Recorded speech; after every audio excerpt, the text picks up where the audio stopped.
Welcome, everyone. Welcome to Western's anti-racism webinar series entitled Your Voice Counts, an afternoon with Dr. Opiyo Oloya. I'd like to introduce myself in the Anishinaabe-Moan language. So Neta Noki Kwa, Indigenous Cause, Kikonan Dunjiba, Majika and Dodam, Kikonan Dunjiba. So my name is Christy Brizette. My spirit name is Hardworking Woman, and I'm from Kettle and Stony Point First Nation. And I'm so very honored to be here with you today as we sit with our amazing colleague, Dr. Opiyo Oloya, who is the new EDI AVP at Western. We're so very excited for you to join us today. Before we get started, I would like to call upon my colleague, Leslie Oliver, who is an EDI specialist within the Office of EDI, to get us started this afternoon with a land acknowledgement. So over to you, Leslie. Christy, we would like to begin this meeting by acknowledging that Western University is located on the traditional lands of the Anishinaabe, Haudenosaunee, Lenape-Wauk, and Ottawa-Darren peoples. These lands are connected with the London Township and Sombra Treaties of 1796 and the Dish with One Spoon Wampum, Covenant Wampum.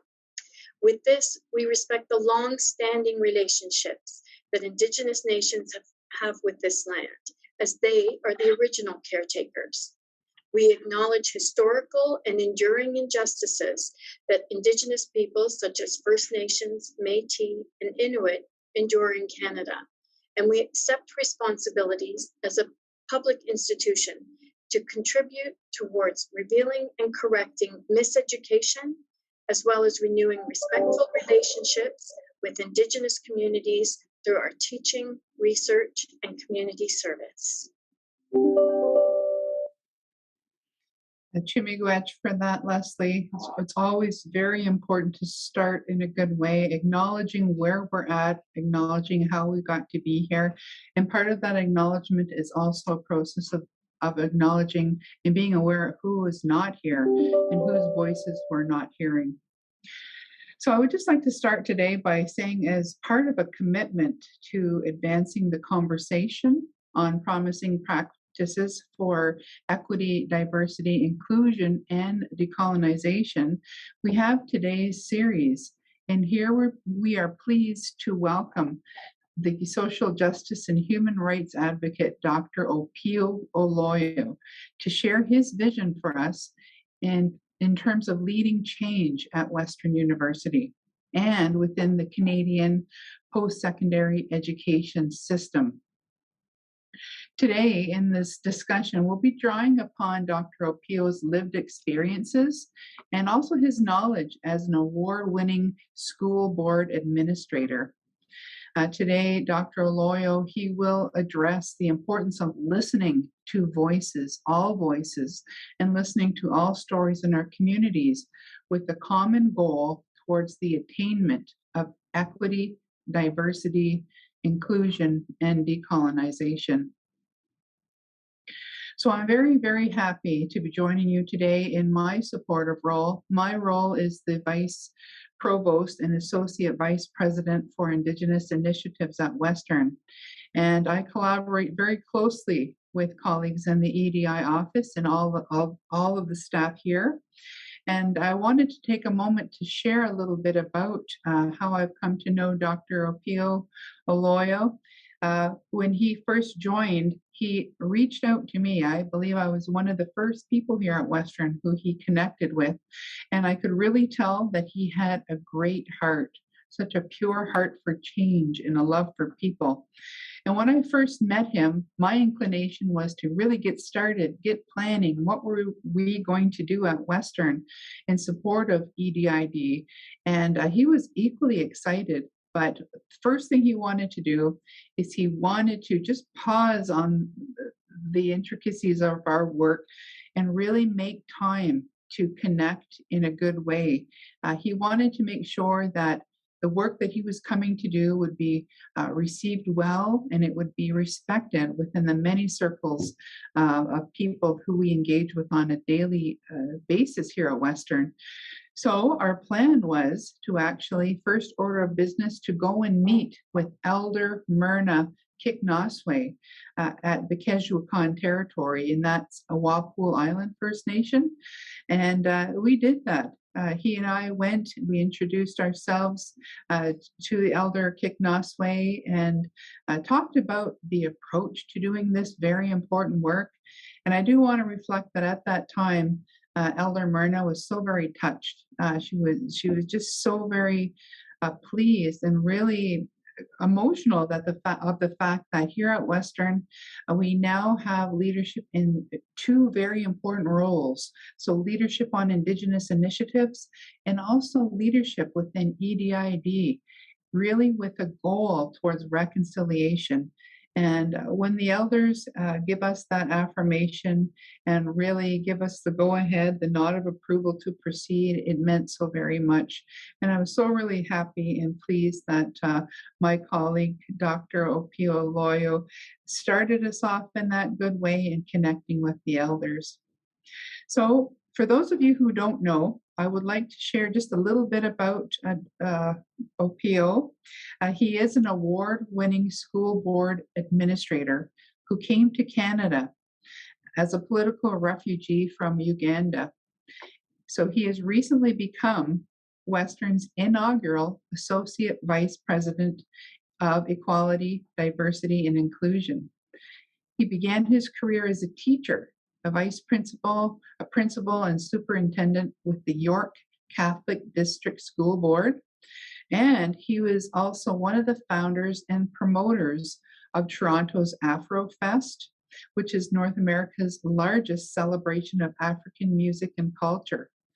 And in 1991, he approached the University of Toronto's community radio station and founded a long-running African music and cultural show called Karibuni, which means welcome in Swahili. And if that wasn't impressive enough, I would also like to share that he is an advisor on the African Union mission to Somalia in efforts to help restore peace to that country. And he's the founder and former president of International Resources for Education for African Deaf and Blind Children. So at York University, he earned his PhD in 2010 and was subsequently awarded an honorary doctorate. So I'm just so very happy to be helping today in terms of the moderation for this conversation. We are going to have a presentation from Dr. Oloya, and I do want to let you know in advance, everyone listening and joining us today, that there is a content warning with today's talk. Today's talk, we'll be talking about material information that is very sensitive and could be potentially very triggering. So all participants are advised to please be cognizant of that. And what we will do at the end of the presentation is send to you by email some information about counseling opportunities, mental health supports that are in place for employees and for students here at Western and beyond. What we will do is finish up with the talk today, and we will have a Q&A session. So you'll notice that you will have access to the Q&A within the platform. You'll be invited to please submit your questions through that Q&A feature. And at the end of Opiyo's talk, we will have an opportunity to go through some of those questions and hear from Dr. Opiyo just on what good answers are, what we should be doing collectively as we work towards greater equity, greater inclusion and diversity at Western. So without any further delay, I would like to take this opportunity to welcome and introduce Dr. Opiyo Oloya. Over to you, Doctor. Thank you, my sister, Dr. Brissette, for the warm introduction. Good afternoon, everyone. I'm honored to have a moment of your time this afternoon. Before I get started, I just want to take a moment to thank Joshua Lambier, Nancy Stewart, Artibia, Leslie Oliver, who is here with us, and the EDI Centers Committee for the hard work they put into launching the first Western EDI Centers to be completed by faculty, staff, and students. My sister, Dr. Bressette, thank you for telling us a little bit about our first meeting, which was on Friday, July 30th, at Walpole Island. For me, it was a very important part of my work here as Associate Vice President for EDI. I felt that I could not really walk, as you like to say, in the right way without first acknowledging the work that has been done by your office, but also by the community to begin to bring the voices, the many voices, especially indigenous voices, into this space. That day was emotional for me too, but it was also like a homecoming. It was as if I had gone back to my village in northern Uganda, where my people said, now you can go forward. Now you can go and do what you've been appointed to do.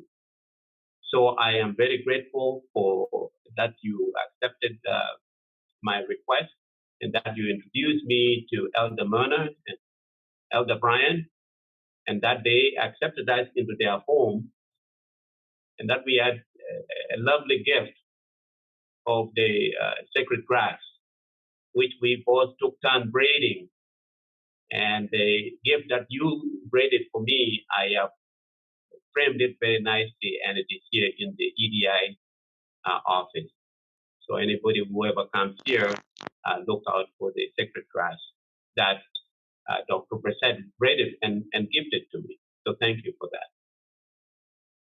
The theme we chose to accompany the launch of the centers is Bring Your Voice.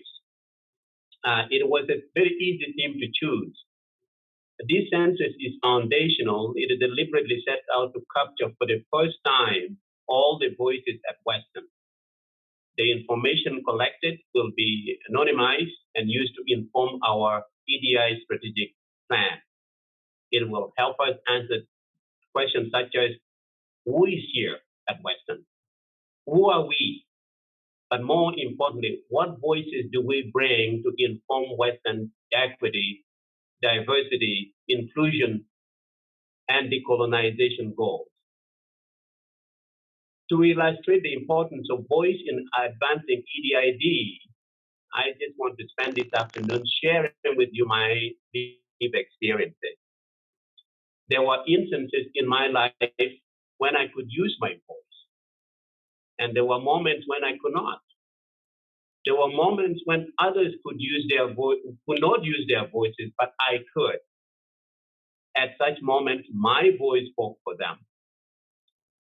And as my sister Christy said, some of what you're about to hear will be difficult to listen to, and please feel free to step away from the Zoom, and if need be, also to look for support. I grew up in northern Uganda in a small village called Paminiai. That's where I was born. That's where I grew up, just outside of Kuru town. Now, as teenagers growing up in Paminiai village in northern Uganda, we used to participate in a dance called the Raka Raka dance. And I've just put in the sidebar the spelling for the Raka Raka dance. You can Google it later and actually see how the dance is performed. Usually it came at the end of the harvest season, sometime in November, December, January, when the harvest had taken place. Each village then took turn organizing the Raka Raka dance. Everybody was invited. Young people prepared for the day by practicing new songs to bring to the dance. There was a competitive edge to it, but it was all in good form. And then on the day of the dance, at sunset, the host village began warming up the arena by starting to dance with their songs. The young women young girls, teenage girls, inside the circle, and on the outer circle, the young men beating on calabashes with brass wires, and this sound, producing that waka waka waka waka waka, in rhythm. And it's a beautiful sound. And so they begin this dance. Now, as the sun sets and other villages, the groups from other villages begin to arrive, all in their well-decorated uniforms. The circle grows larger. Now, each group that comes with a song. It is called entering the arena. So you come with your song and you're dancing your own rhythm, and those who were previously there widen, allow you to come in so that you join the circle. And then, of course, the song of the new arrival begin to pick up, and everybody begin to learn, because not everybody knows what song the other village is coming with, but everybody learns fairly quickly. And soon enough, they are back in rhythm again. And then another group will arrive at another point, and again, a little bit of interruption, but it picks up again, and the rhythm is maintained. It's a very, very beautiful dance. And the interesting thing was that my father, who was a teacher, forbade us from going to La Raka Raka dance. Okay? So you're going to say, okay, so how do you know about, you said you went to dance, how did that happen? Well, he forbade us because he was brought up by a missionary, a white missionary from England, from the United Kingdom. Bishop Asher Wilson was his name. And the preaching of Bishop Wilson was that everything traditional and actually was bad. So my father, who grew up in the church, felt that he forbade his children from going to traditional dances. And so, but for us, we wanted to participate. So what do? We wait until everybody was gone to sleep in the dead of the night. Then we stole away and went to the Raka Raka dance. And we danced all night, joined in. And of course, we did not have our own habwa to make the noise with, but we were always given, and we could join in and learn the dance. Interestingly enough, before my father died in 2011, he invited my son, Ogaba Enocheng, to go and stay with him for a while. And they were still young at the time. And on the day that I went to pick up the boys, I found my father teaching them the Raka Raka. and my father was the one beating the drum and instructing them how to dance it. So I think at the end, he accepted that tradition was good. And that, the voices at the Raka Raka, which was really to teach. We learn a lot at the Raka Raka, how to be useful in the community, how to reach out to people, how to create opportunities for others. And when there were difficult issues to talk about, such as, for example, we had a village of lepers. The disease of leprosy is almost eradicated now. It's not there. But in Africa, at one point, it used to be a problem. And what it does is, it disfigures the body, mutilates the body, so that you find that someone with acute leprosy would have their fingers would have fallen off and their toes have fallen off, almost like think of frostbite, where extreme frostbite, where you lose your extremities. And that was leprosy. So the La Raka Raka dance would ask the question, who will care for these people? Everybody. So we had to learn to go and help them to dig, because they couldn't dig for themselves, and to harvest their crops because they couldn't do it. They were still part of the community. So it really taught us how to be. Yes, we, for myself, I had to learn by stealing in the dead of the night to attend, but it was still worth it. Now, in 1971, as was just about to finish primary school, the La Raka Raka dance stopped. And it stopped in January of 1971 when Uganda entered dictatorship. At the time, the military took over power, and a General Idi Amin Dada, some of you may know that name, some of you are too young to know that name, came into power. Amin was brutal, and especially towards the Acholi people, my people, the Acholi ethnic group. Many were killed, many disappeared. I lost members of family who were never found again. We never knew what happened to them. They simply disappeared, and we never saw them again. And so during this time, cultural dances, La Raka Raka was silent. We were all silent. We couldn't say anything because you did not know whether if you said something, whether it could cause you problems, whether you could be next. As young people, we were all shepherded from school to go and watch firing squad, somebody getting shot in public, because that was supposed to be a lesson to everybody. And it was difficult, but we could not say no, because that is what was expected of us. We were silent. Our voices were silent. You see, so this was a time when we learned to keep our head down.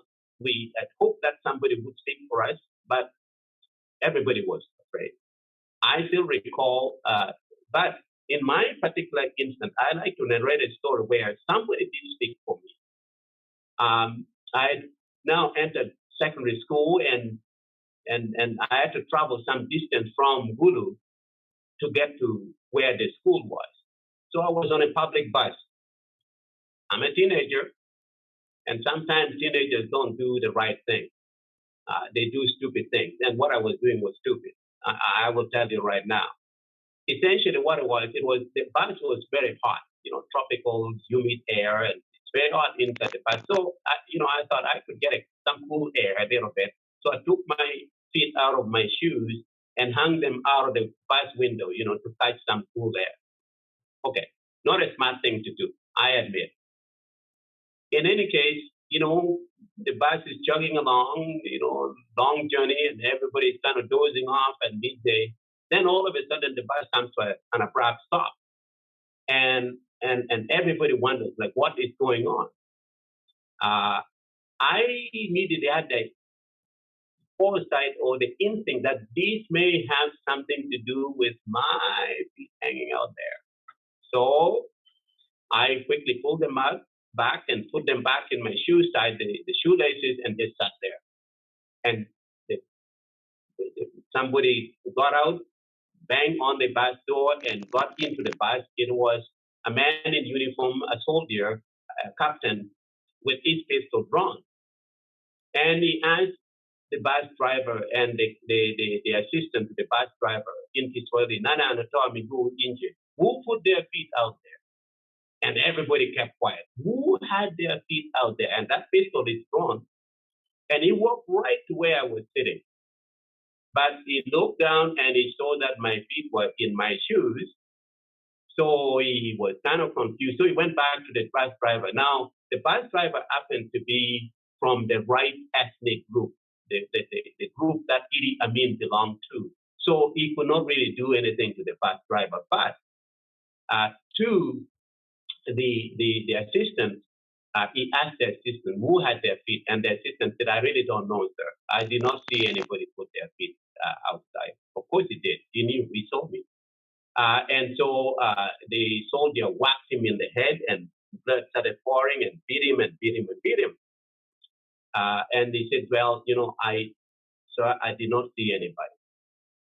And finally, the soldier said, okay, next time I'll shoot those feet first before I ask any question, and storm out of the bus. And I drew a big sigh of relief. Somebody spoke up for me. Somebody used their voice to speak up to cover for me. Now, as this soldier found out that I was actually already an ethnic group that was marked and I was being eliminated anyway, you can imagine that I don't think that was my day. I think he would have shot me. I would have been shot and killed. So that was the kind of life that we led at that time. But now coming to the end of the Amin era. Now before we even go there, in 1972 September, you talk about voices. Idi Amin decided that he would get rid of all the Asians who were living in Uganda at the time. Now these Asians were not foreigners; they were Ugandans. They had been living in Uganda for generations. They had roots there. That was the only country they knew. This was just a pure racist move by Idi Amin to get rid of Asians. So he gave them 90 days to leave Uganda. Many were distraught. Families, committed suicide, and so on. To Canada's credit, the late Pierre Elliott Trudeau sent waves of planes to go and collect some of the Asians to bring them to Canada. That was in September 1972.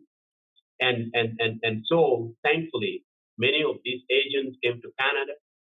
I know on campus today, this very minute, this moment, at Western, there are many students whose parents were from Uganda, and they have identified themselves to me. And many actually hold positions in student leadership.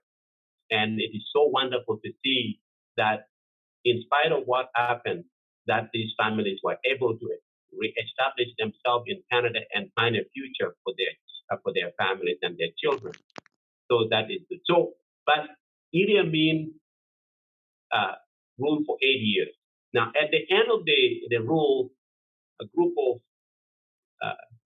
soldiers from Tanzania, we call them liberators, Liberation Army from Tanzania, Tanzanian troops, with Ugandan exiles, decided that enough was enough. So they began to move from south northward, fighting Idi Amin's forces, and taking town after town after town after town. And Kampala fell in April of 1979. And then slowly they began to move northward towards my hometown. They finally reached my hometown on May the 17th, 1979. It was supposed to be a celebratory day. I got from Paminyai village, 17 kilometers out of Gulu, and we came to town to witness the arrival of the liberation forces. People were in the street, people were dancing, people were having a wonderful time, hugging each other, hugging the liberators. This was going to be a good day, except it was not. Around noon, things began to change. The Acholi people, my ethnic group, who were once oppressed, began to look for anyone whom they associated with Idi Amin. If you were labeled a collaborator, you were dealt a summary mass execution right there on the spot. So people were being killed. I recall where I was standing with my brother Filippo and my sister Christian. There was a commotion. So we went to see what was going on. A young man, family was a former soldier. He did not deny it. He said, yes, I was a former soldier in Idi Amin's army. Was found hiding in the ceiling of a building. So he was brought out to the commander of the force that was at that moment.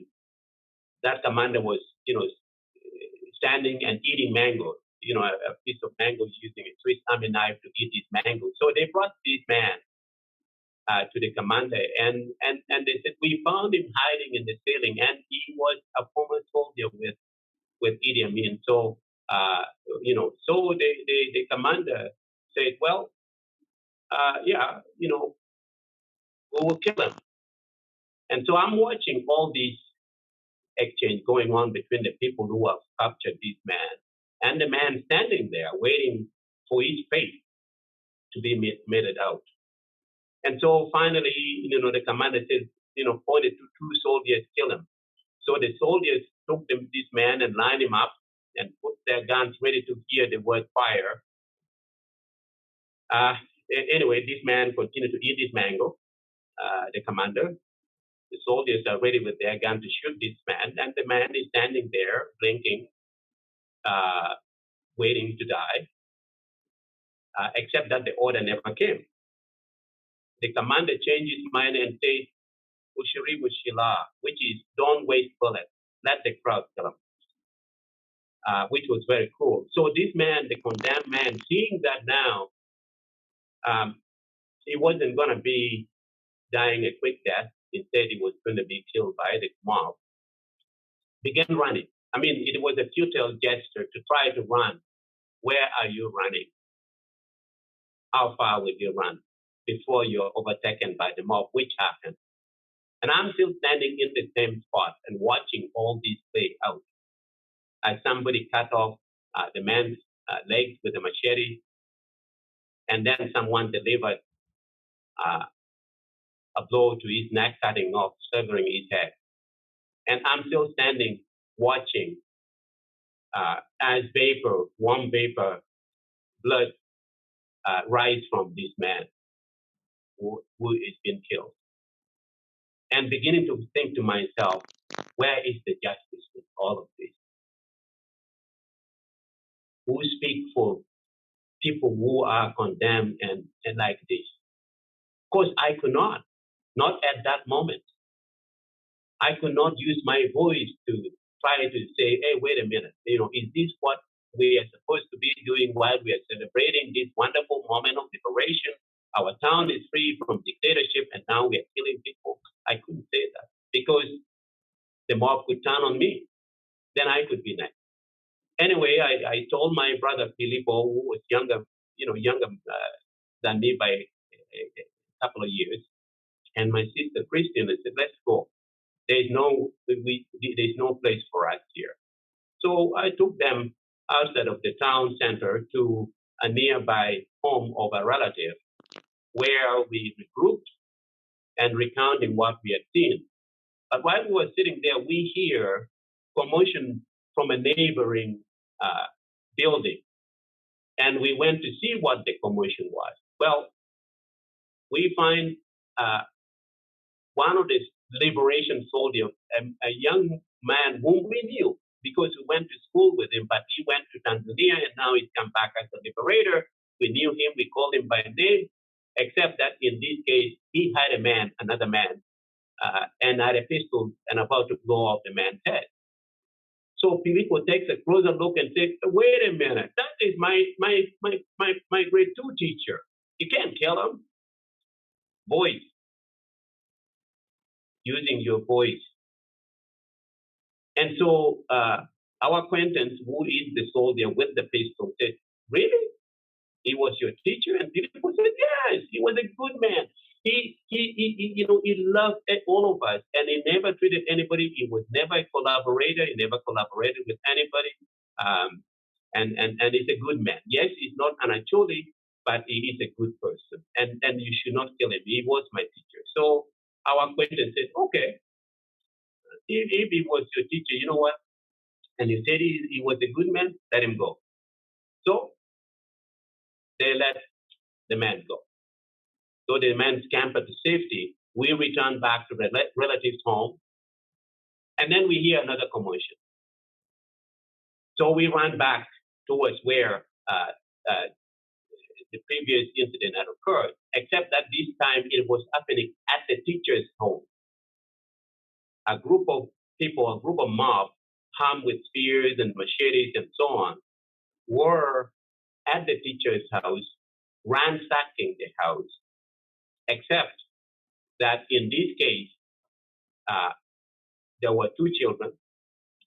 There was a baby, maybe about 6 months old, I estimate, and a little girl, about 3.5, maybe 4 years kindergarten age, standing in the dirt. They were, the baby was in the dirt crying. The little girl was standing there naked. Both had been stripped off. The clothes that they had been stripped off by the looters, and they were left there. But where was the mother? The mother was inside the house. The house was surrounded by men. And so you knew what was going on. She was being assaulted by all these men. And that was when we realized that me and Filippo, 2 against 20, 30 men armed with spears, we were no match. There was no way we could say, stop, don't do that, that's stupid, that is wrong, that is evil. We couldn't say any of those things because, again, if we wanted to save them, we likely would be joining the family and be killed as well. So, but I thought, well, if we might be able to get some help if we go to the main road, which was about 250 meters away. Perhaps we can get soldiers, liberation soldiers, to come and help to rescue this family. So Filippo and I dash off to the road, and as luck would have it, we see a truck full of soldiers, liberation soldiers, the good soldiers, as we would call them, coming towards us. So rather than just limply, try to wave them, we planted ourselves in the middle of the road. And we yelled and we shouted and we made, signs, simama, simama, simama. This is the Swahili for stop, stop, stop, simama. And the truck came screeching to a halt right where we were standing. And 2 soldiers jumped out with guns at the ready. And they said, Shiragani, what is the problem? We said, well, there's a family here with children involved that is about to be murdered. And we want you to come and help. No. We can't do that. That is work for police. There's a war going on right now. And we are going to the war front. And so we cannot stop to now do police work.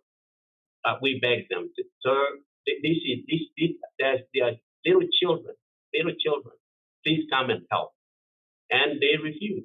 No, our orders are to go to the front, to the war front, and to fight this war.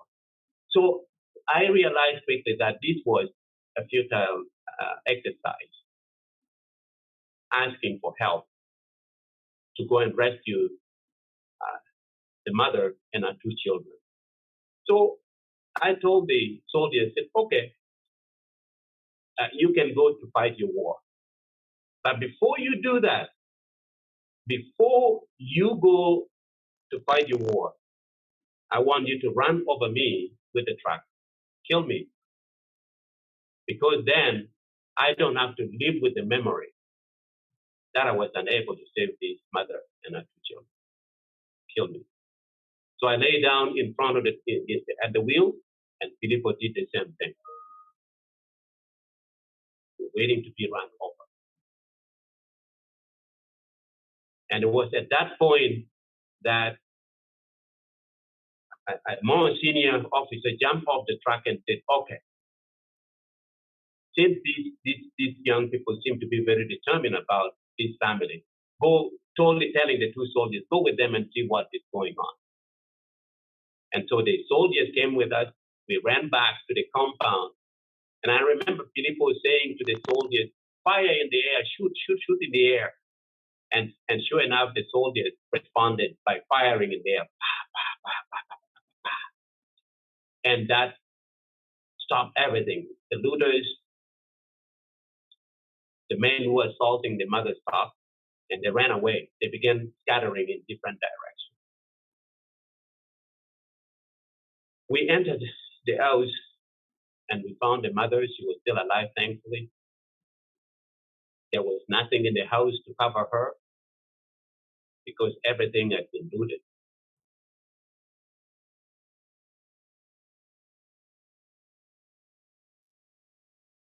Filippo took his shirt and wrapped it around the mother and helped her to come out. I took the little baby from the dirt, carried the little baby, and held the 3.5-year-old with the other hand. And together we walked back to the soldiers, the 2 soldiers, to the truck. And when we got there, we told the senior officer, said, there's a hospital 3 kilometers down the road. It's called the Cho Hospital. A story about that hospital, it was built by a Canadian by the name of Lucille Tisdale. She married an Italian doctor, Dr. Cotti, Piero Cotti. They are long gone. They both passed on. And both of them are buried in my hometown in Gulu. Lucille Tisdale came from Montreal and decided in the 1960s that she would build a hospital in my hometown and to be able to treat people and to be able to speak for them when they could not speak. So when soldiers came to try to raid the hospital, this was a very short little Canadian woman, small. But my goodness, she was the lioness. She just said, no way, you cannot come in here. I can treat you. I can, if you have got wounded people, I can, but there's no way you can come and take medicine from my hospital. No, at all. And single-handedly, without anything, gun or anything, she was able to keep the hospital running during the war. And so the officer accepted to take the mother and the two children, and Filippo went with them. And I went back to my relatives home to wait for Filippo to come. That was the day that I found my voice, because I realized that when bad things are happening, when others cannot speak, but we can, we've got to use our voices. When bad things are happening and others cannot say it, we have to say it. That's what EDI is. That's why we are calling for all the voices. When we talk about EDI, this is what it was all about.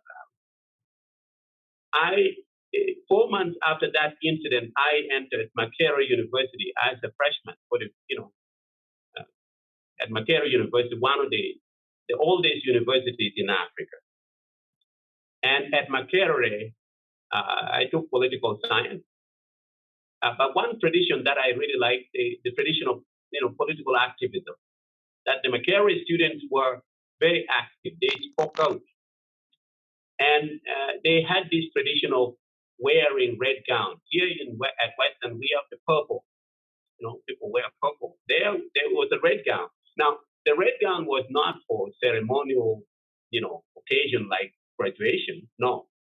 It was for everyday use. So we are going to the lecture room. You put on your red gown and off you went. So what we did, after lecture, we put on our red gown and went out to town to talk about democracy and about, human rights and the right to vote and all of that stuff. That's how we spend our time, speaking again on behalf of those who did not have their voices.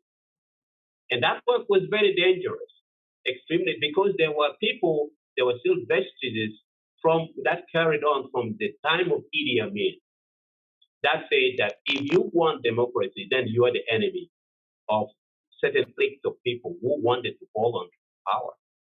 And so it was extremely dangerous work. But we carried on.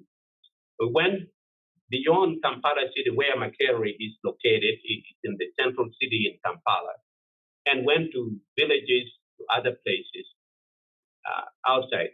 And I remember I returned to my hometown of Gulu with a colleague, a medical student named John Oriema. His daughter, by the way, the daughter of John Oriema went to Western. She graduated from the Faculty of Engineering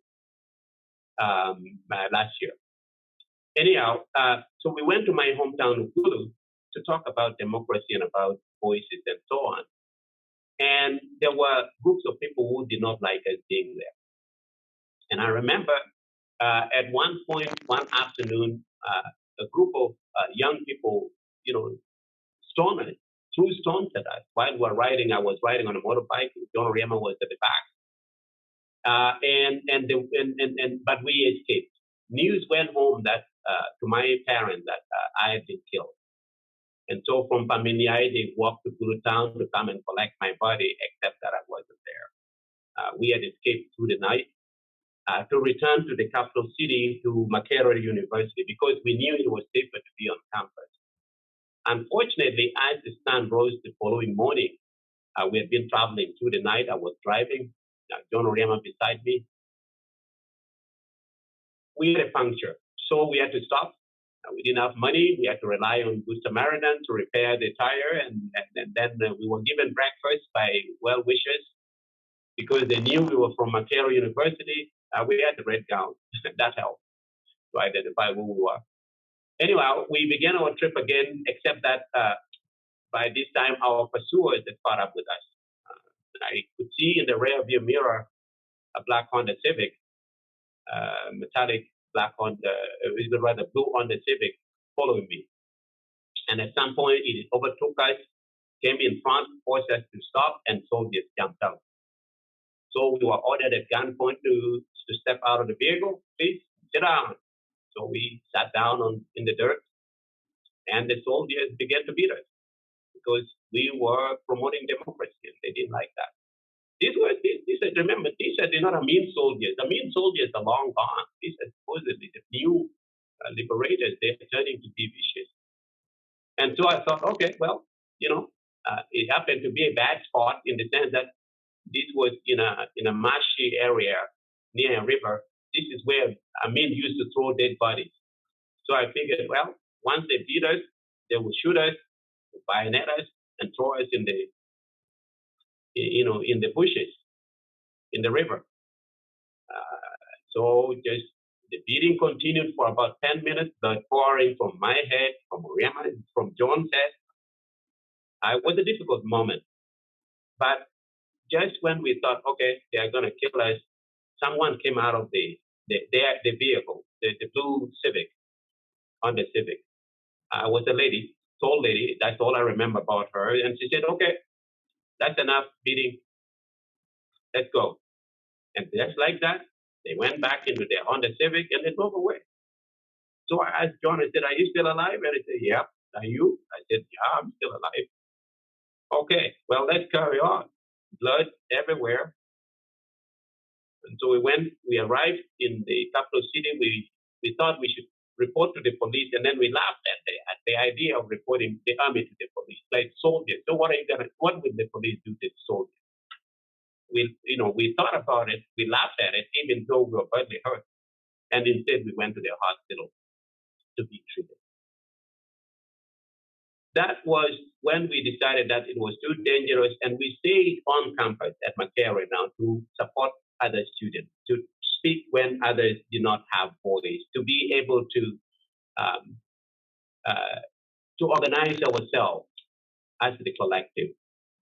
I was elected student president after that, a student, of Makere University Student Guild, and Orema was elected as campus affairs vice president. And so together we began to do that work until sometime in February of 1981, two students, young women students, were from minority groups, were arrested by security forces. So we said, no, this cannot happen. We went to the authorities and we said, you have 24 hours to release these two young women. They are university students, yes. They are from minority, yes, but we want them back. And so if you don't release them, we will demonstrate and we'll show our student power. And of course, the two young women were released, but we were marked men, young men. So finally on February 24th, the army was sent on campus, the student government was disbanded, few students were killed. I managed to escape and ran to a professor's house. I didn't even know this guy. He put me under his bed. That's where I hid for the rest of the night, and I could hear the shooting, students getting shot. But the students were courageous. They decided that their voices would not be silenced. They did not run. They banded together. And the following morning, were taken to a safe house. And finally, on March 6, 1981, we had to leave Uganda and go into neighboring country, Kenya, and go into exile. So, voices, when we talk about voices, we can use our voices in many, many ways. So you're going to ask me, how does the reference to voice relate to EDID at Western? I say all of it. For me, EDID is not just a bunch of abstract ideas expressing some future utopia. No, not at all. Rather, EDID is what we must live every day in our interaction with each other in this space called Western. In my vision of an inclusive Western, all voices are invited and welcome. In the Western we deserve, we intentionally seek out diverse voices to participate in building the inclusive space. We must be upfront to say to prospective Indigenous, Black, racialized, LGBTQ2+ person with disabilities that we want them to apply for job openings here. We have to say that. We have to invite them and say, you're welcome. And we want to be able to do the same thing with students, that we are recruiting students from equity deserving populations and saying, you're welcome here. And to nurture them to excellence, not just recruit them, but nurture them to excellence. To me, that is what this is about. We need voices to speak when other voices are silent. I'm sure that you know the pain is still very fresh for many Black alumni who attended Western in the 1990s during the time of Professor Philip Raston. Professor Raston was a racist who went out to prove that Blacks were inferior to others. Many Black students who experienced this racist assault could not speak at the time. Their voices were silent. And the few who did were drowned out. There were voices that could have stepped in to stop the assault, but chose silence. So in the Western we deserve, there will be many voices that will step in to fill the void, to say, no, you are wrong. This is not scholarship. This is not academic freedom. This is anti-Black racism, pure and simple. That is the voice that is the Western that we deserve, those voices will be there. In the Western we all deserve, we need diverse voices for intellectual discourse. I find it ironic that discussion about decolonization is mostly in English or French elsewhere in Canada. Now, I understand why that is so. We need a common language to talk to one another the way I'm talking to you right now. I understand that. But I also have a vision of the Western we deserve being accepting of scholarship in Ojibwe or any of our beautiful indigenous languages to write doctoral dissertation. And that accommodations are made to bring scholars conversant in those indigenous languages to examine the body of research collected by the indigenous research. That's the Western we deserve. In the Western we deserve, the time is now to introduce a major in Black studies. Last week, you talk about voices. I was out of office, and I understand a fourth-year student, international student, came to my office, and she left a well-written, well-researched proposal for establishing exactly that, a major in Black studies, all on our own initiative. I was very happy to meet her yesterday early in the morning. She's very soft-spoken, but my goodness, she's an unstoppable force, and I welcome our initiative, and I support it. So you see, you will realize that now I'm not alone. It's not just Opiyo Oloya and Christy Bessette who are speaking in the wilderness and nobody's there. We have other voices and we welcome them. And I say, keep coming.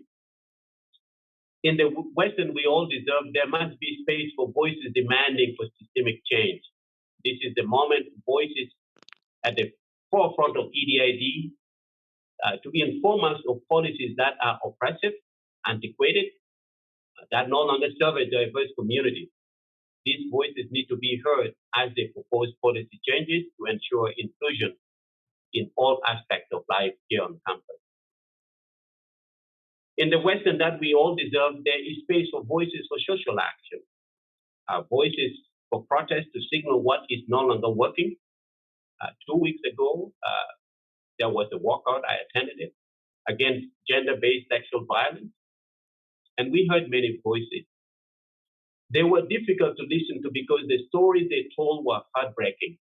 Yet we needed to listen to them and to learn from them and to take action to make this campus safe for everyone.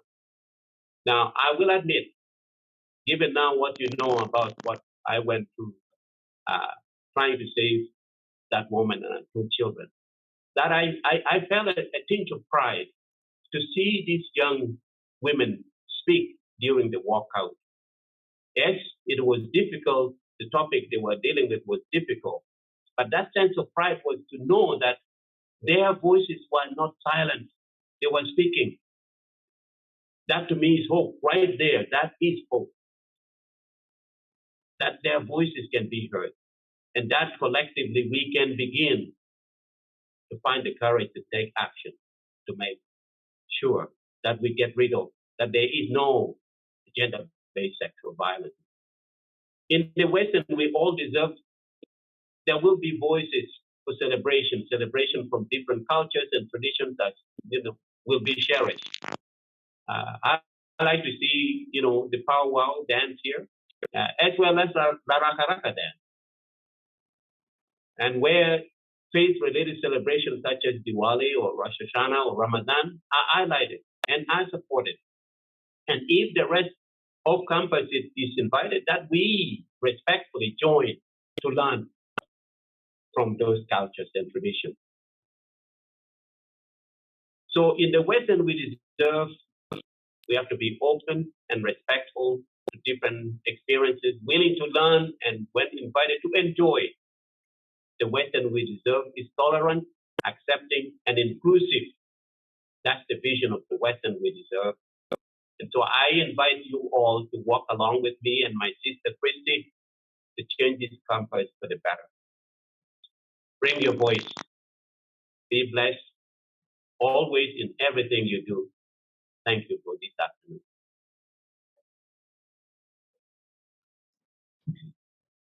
My goodness, Opiyo, what stories. I really thank you for coming to be with us here at Western, to help to provide that leadership in terms of the importance of voices. We all have voices, and so much of what you were raised in resonates with my upbringing as an Anishinaabe woman.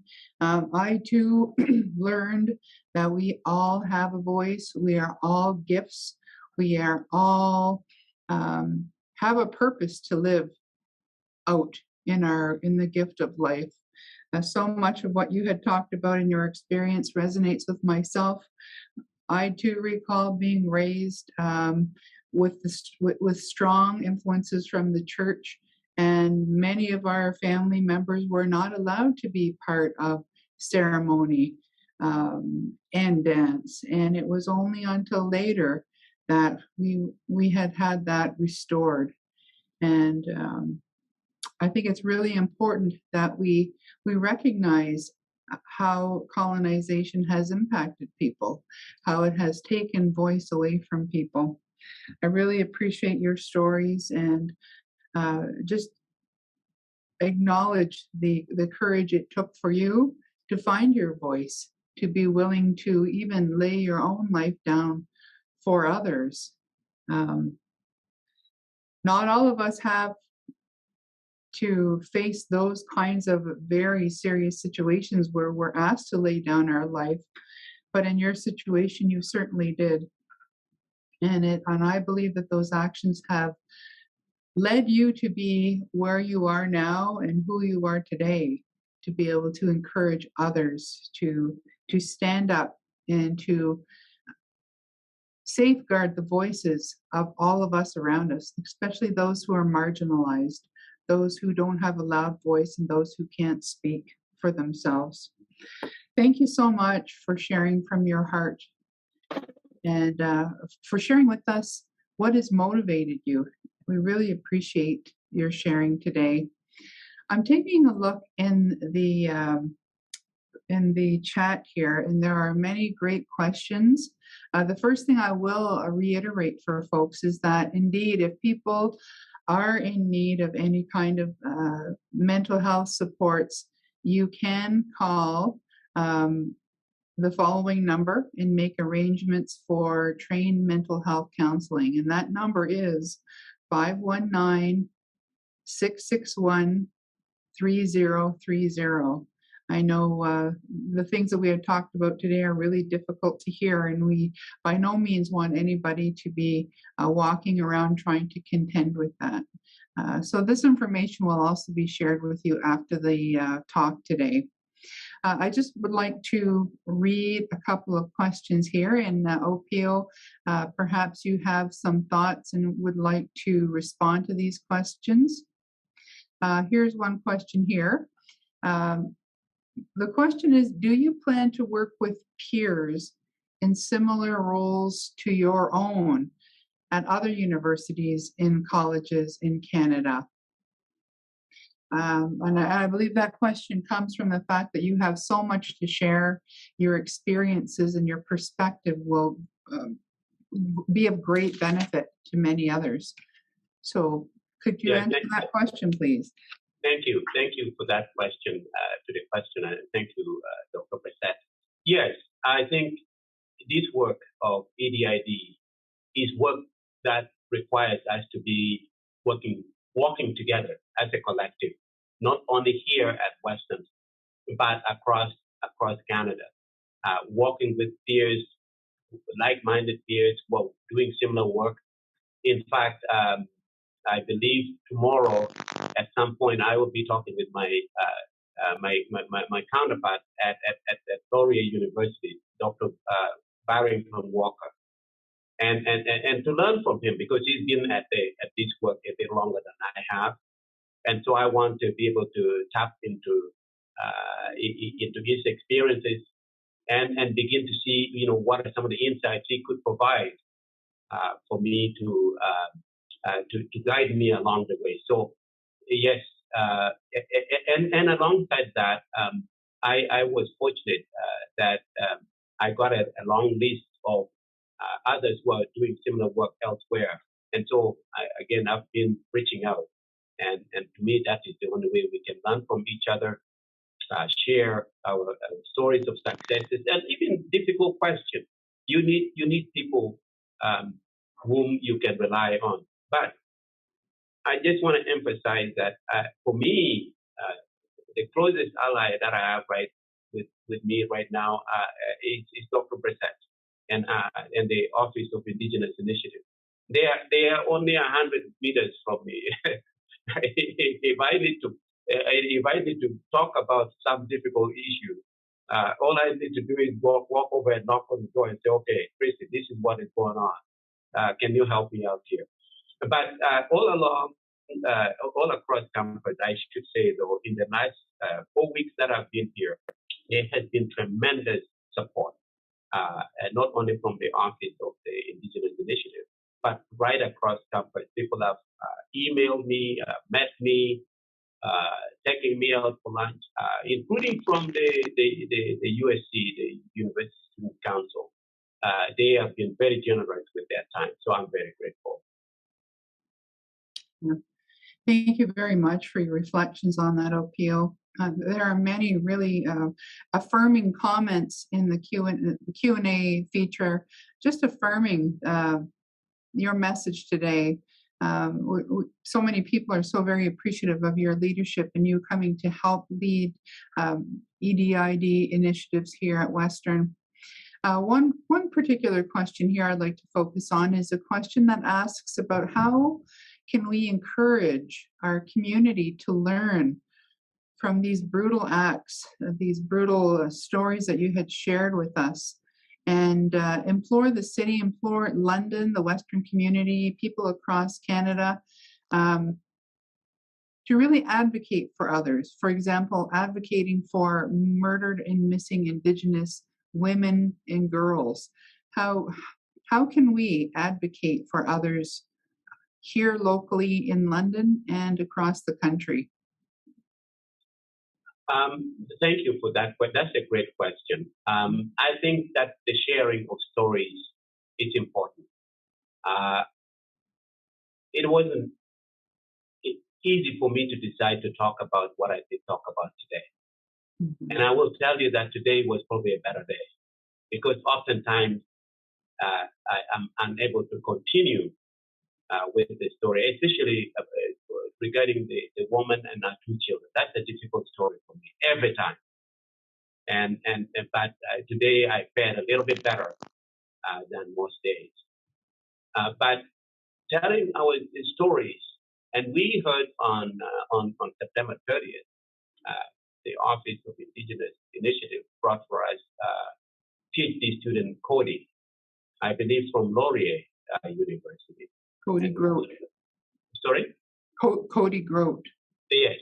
And when Wu was able to talk about the stories of residential schools, many of the things that Cody talked about, I did not know. But it was very moving storytelling that made me realize we need to do more. More people need to understand what residential school was. It wasn't something that was good, that was aimed at trying to make the indigenous children better or families better. It really was to decimate families, to drive them apart, and to destroy families. So it made me feel even stronger in standing in solidarity with indigenous voices against what happened in residential school. But also, more importantly, in moving forward with truth and reconciliation. And that's why, for me, when I mentioned that in the Western that we deserve, there will be many voices. And I wasn't just saying it, I really do want to be able to hear a doctoral dissertation in an indigenous language. I may not understand everything, but that doesn't matter. Scholarship that brings clarity to issues, other ways of knowing, we should encourage that. And so that, but the more we hear these stories, and as long as we are listening to them with open heart and open mind, I think it will lead us to make better choices, to take better action. I appreciate that so very much. Thank you for your response and the ongoing support. You know, today, as people may know, and you should know if you've been looking at your email, today is the launch of Western's new equity census. And all community members, students, staff, employees, faculty will receive a link to complete the census today. And I wondered if you could spend a few moments talking about that census in terms of how and why that census is important and how it can give people a voice to be heard so that voice can be acted upon. Yeah, and thank you again for that. As I mentioned at the very opening, and some folks may have joined us a little bit later, this is an opportunity for us to have a better idea of who we are, who is here and who is not. And that is why every single person, faculty, staff, student, must take this census, because it'll give us a profile of Western. So that when we are thinking about planning now, and when we are talking about we need to hire so many people, or we need to hire from equity deserving groups, indigenous, Black, racialized, LGBTQ2+, persons with disability, and so on. What are we talking about here? That is why this census will inform us. It'll give us direction. It is foundational. But more importantly, in my mind at least, I think it will help us to measure our successes over time. So in 2 years' time, if we come back again, and I'm still telling you that we are where we were when the census was taken, then it's okay, so what happened in between? You know, 2 years. How come we still have only a few Black faculty?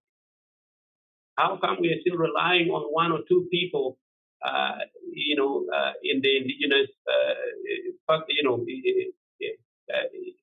faculty who are indigenous? Why don't we have many more? So those will be the questions that we will be rightfully asked as questions. And so if we want the metrics to measure how the advance, how we are moving forward, we need the census. And so the census is not, and I repeat, is not only for indigenous persons, faculty, staff, and students, not for blacks only, or racialized students. No, it is for everyone. Everybody needs to, this is the first time ever in the history of Western that this kind of census is being taken. I cannot emphasize that enough. And so you have received the link this afternoon. What I would like to challenge every single person who is on this, listening to us right now, is to reach out to every person that you know, or at least to 5 people, and hashtag bring your voice. Hashtag bring your voice for the census. Bring your voice, because we need to, this word to spread out, that this is foundational, this is important, this is not just another survey. I know there are hundreds of surveys that go around on campus every year. This is not one of them. This is different. This is foundational, this is important, and we need the data to inform us, to plan accordingly, and to begin to see what progress we make, and to be able to help to hold ourselves accountable as well, because it's about accountability. You know, how do we know we are making the progress that we say we are making if we cannot point to numbers? So please reach out to people you know. Hashtag bring your voice. Let us complete the census. It is extremely important. Thank you. Yeah, thank you very much. This question is you've answered some of it, but I think it's important for me to ask it outright. This person asks, what will you be doing? What will Western be doing with the census information? Other than gathering data, what sort of change will come from it, especially for marginalized groups? Yeah. So again, thank you for that. I've touched on it a little bit. One of the big undertaking that the Office of EDI is doing is to begin thinking about a strategic plan, an EDI strategic plan, and which we hope that we will, in good time, begin to invite participation and discussions and so on once we have got the structure in place. But it is this strategic plan that will guide us in beginning to implement change. If we are talking about, hiring practices, what will that look like across? The strategic plan should be able to instruct us on that. When we are talking about looking at curriculum, talking about decolonization, what is it exactly that we need to be thinking about? Mm-hmm. That will help us there. But even beyond that, this information will be useful to various faculties and departments, because we will be able to provide, at some point, specific data, data specific to departments and faculties, as long as there are more than 15 people, because if it is less than 15, that it is easy to identify people. And we want the data to remain anonymized. Mm-hmm. We don't want to reveal folks. And so the opportunity here is to be able to provide that information out to faculty, to departments, or even lower units than that, so that it will help them also with their planning, because they can see this is where we are at, and to be able to compare. Yes. One of the things that I'm learning very quickly, how big the university is, that good things that are happening in one area, it may not be necessarily happening in another area. Ivy is an entity by itself, so is surely School of Medicine and Dentistry and so on, and the faculty. So we need to be able to provide this data to everyone and to support their own planning as well. But planning is what the data is for, to help us and to guide us. Yeah, thank you very much for clarifying that.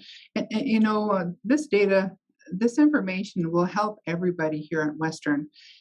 Everybody will be able to understand who is here, what people are thinking, what people need, what they want. It will show where there are gaps.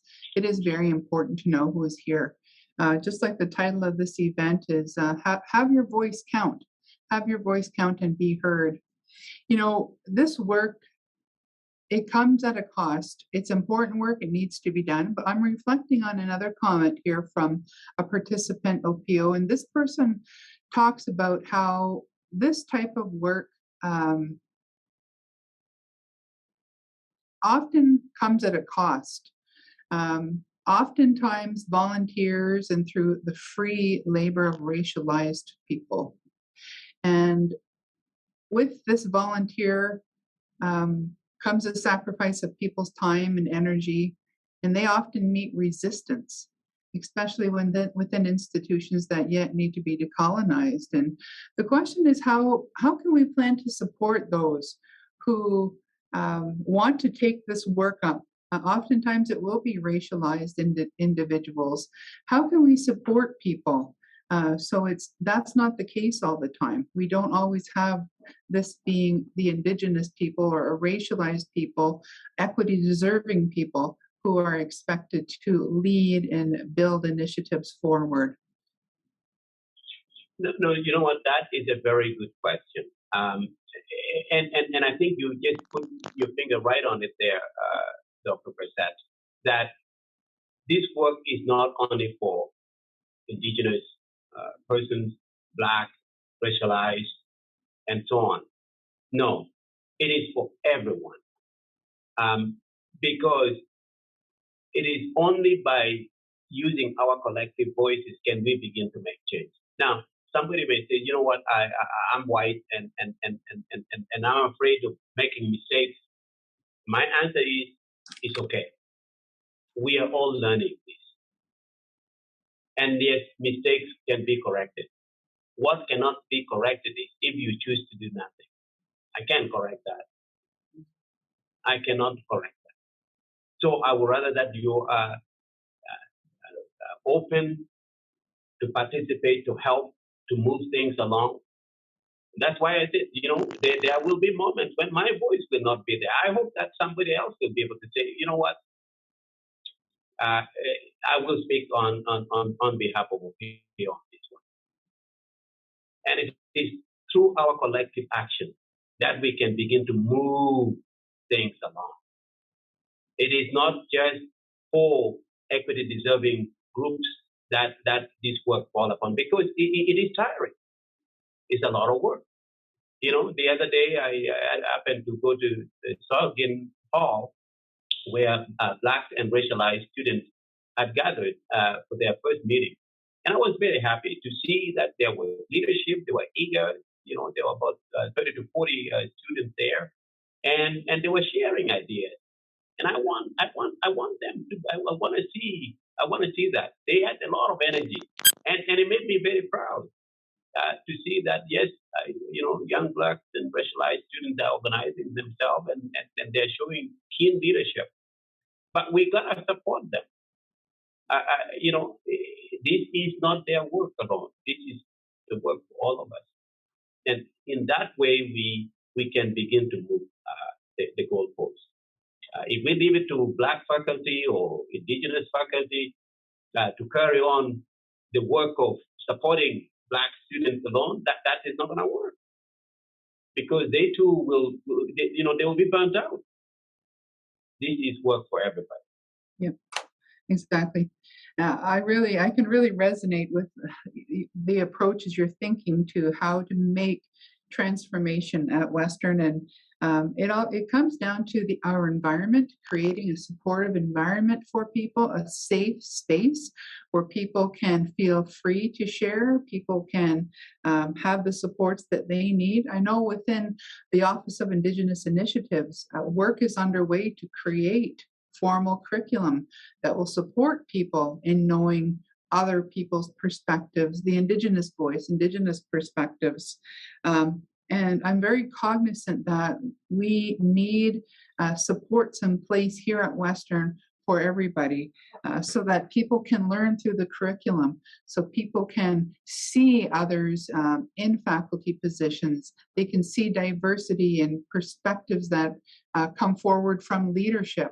All of that's very important, and I think Western is moving along positively in those regards. One of the questions here is asking is about any specific plans to support individuals within this EDID, within the EDID work that we're endeavoring to do.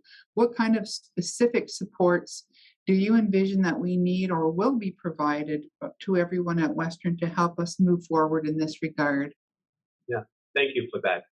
One of the things that we are looking at is expanding, or rather consolidating some of the groups that we had before.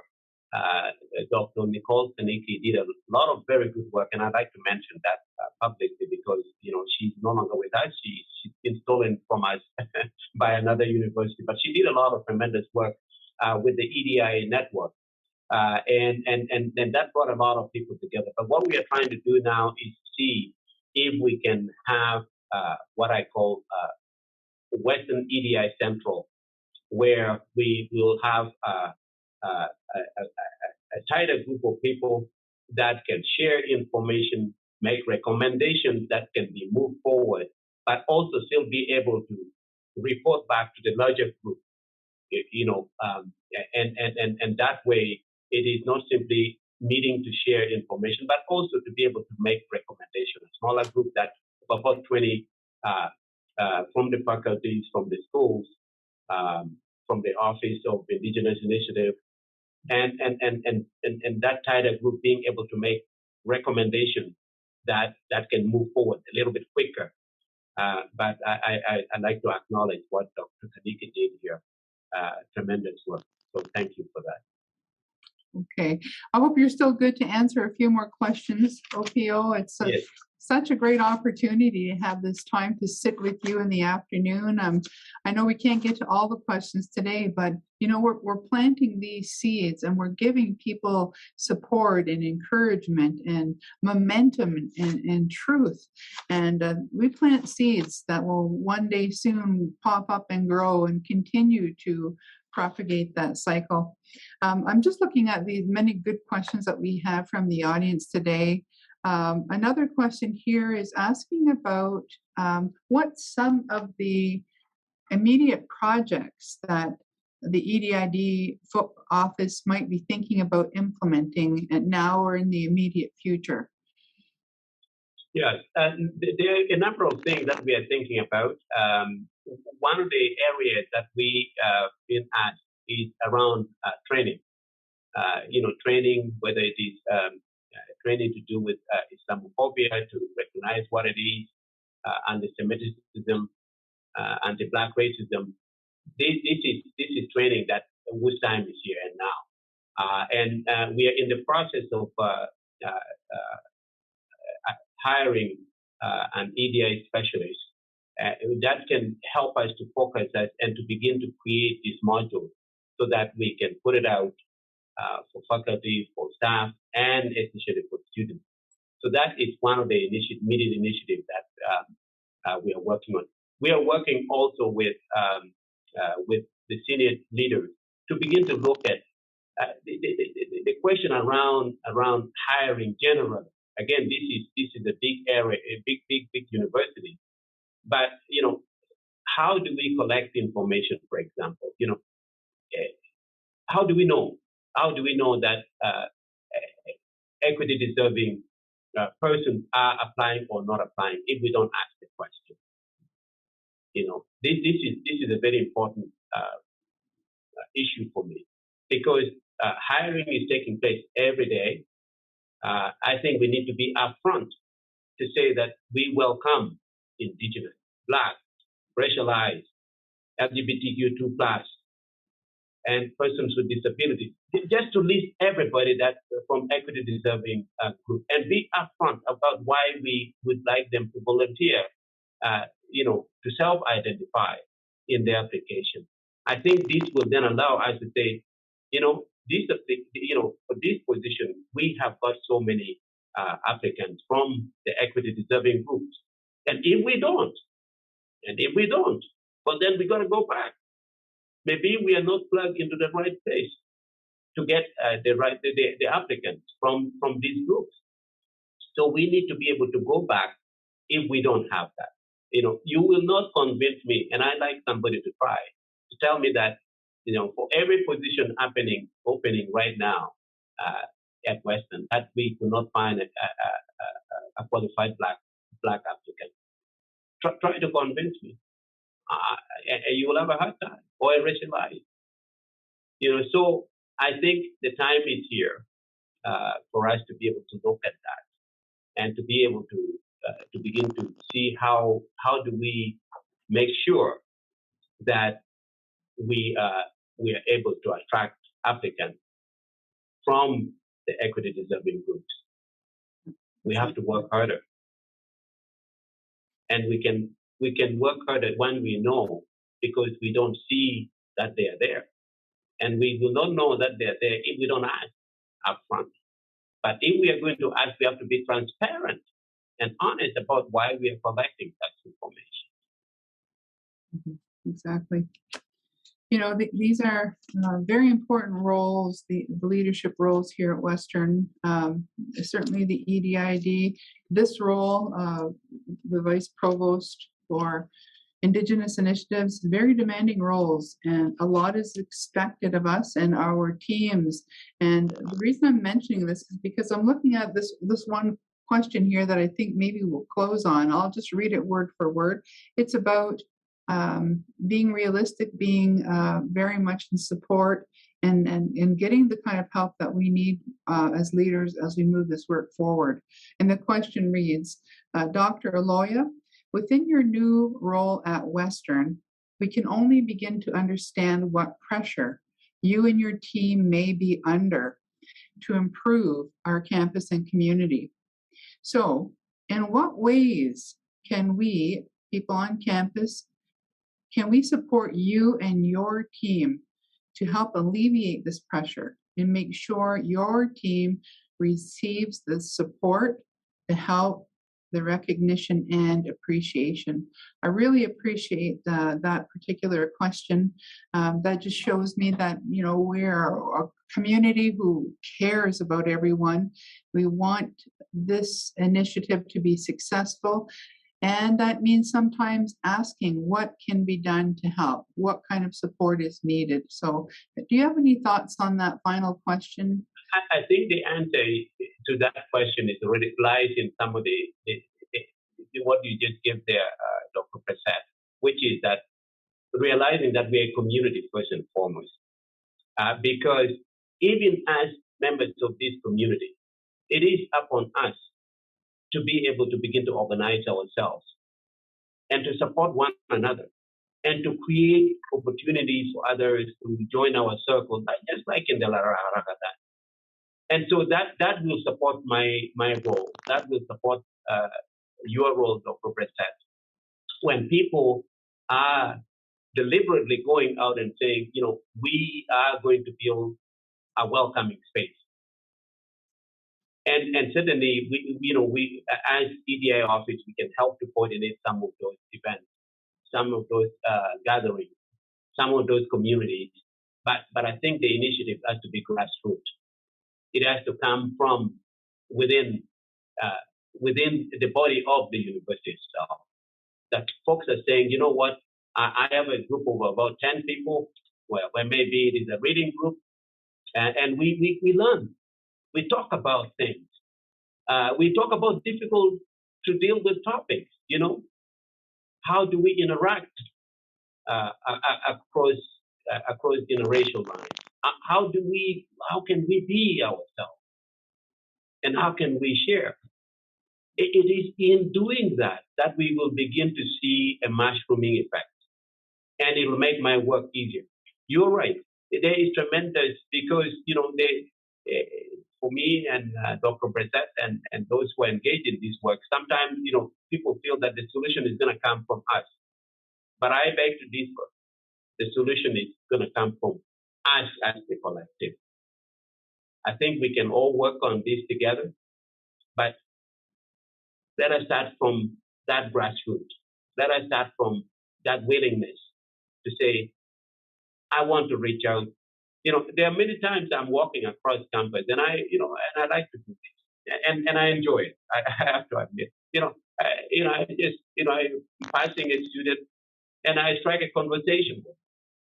And they will tell me, we will laugh and then they introduce themselves and off we go our separate ways.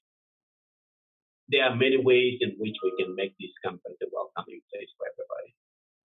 And we can do our part. So I encourage you, I invite you, I implore you, don't wait. We will certainly be there to continue to help you guide, but don't wait. Start with your own circle, enlarge it, create learning groups, create learning circles, reading circles, share books, share resources, share ideas, but more importantly, share friendship. When we are able to do that, I think it sounds so simplistic, but it is not so simplistic. I really believe in that. That it is only in beginning to reach out to one another as human persons. That's Dana in my Acholi language, we say Dano Adana. Dano Adana is the human person. That when we look at each other as human persons, then we begin to work collectively in tandem together and to make some headway. So that would be my. That's wonderful. And I guess one really practical way for all of us here at Western to get started in this journey is to engage with the Western Equity Census. This is available for you all today if you check your email. It's an opportunity for you to be heard, for you to stand up and be counted. I just want to thank Dr. Opiyo so very much for being with us today and for his amazing staff and the support to Western. This is a journey that we are all on together. It's really been an honor to come and learn from you, hear about the importance of even one small voice, what it could do to change the whole trajectory of many people's lives. So miigwech for your time today. And for all of you who joined us, we just wish you a wonderful, wonderful day. And thank you for joining us. And we'll talk again another time. Miigwech. Yeah. Go on,